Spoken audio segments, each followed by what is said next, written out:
ఇందూరు శాఖ ఆధ్వర్యంలో ఈ రోజు లీక్ చేసినటువంటి పేపర్ లీక్ చేసినటువంటి అధికారుల దిష్టి బొమ్మ దహనం చేయడం జరిగింది. ఎందుకంటే ఈరోజు మనం చూసుకున్నట్లయితే నీట్ పరీక్ష అనేది దేశంలోనే అత్యంత ప్రముఖ పరీక్షలలో ఒకటి. దీన్ని ఒక భారతదేశ ప్రజల్ని కాపాడడానికి డాక్టర్లను తయారు చేసేటువంటి పరీక్ష. ఈ పరీక్షని లీక్ చేసినటువంటి అధికారులను దిష్టిబొమ్మ దహనం చేయడం జరిగింది. ఈరోజు 2024లో 67 మందికి ఆల్ ఇండియా 1 ర్యాంక్స్ వచ్చినాయి.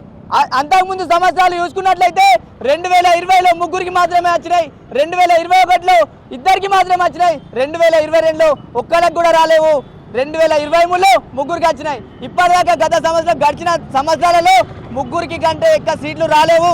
కానీ ఈరోజు 67 మంది ఈరోజు ఆల్ ఇండియా ర్యాంక్స్ సంపాదించారు.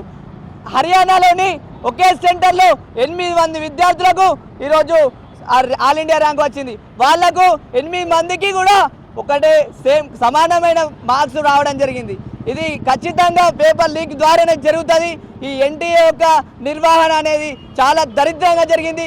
ఈ పేద విద్యార్థులు చదువుకునే విద్యార్థుల కోసం కాదు, ఈ అమ్ముడుపోయినటువంటి ఈ ఎన్టీఏ మీద ఖచ్చితమైన విచారణ జరిపి వెంటనే ఈ వీళ్ళపైన వెంటనే చర్యలు తీసుకోవాలని అఖిల భారత విద్యార్థి పరిషత్ డిమాండ్ చేస్తూ ఉంది. లేకపోతే దేశవ్యాప్తంగా కూడా పెద్ద ఎత్తున ఉద్యమాలు చేస్తామని ఏబీపీ డిమాండ్ చేస్తూ ఉంది. భారత్ మాతాకి జై.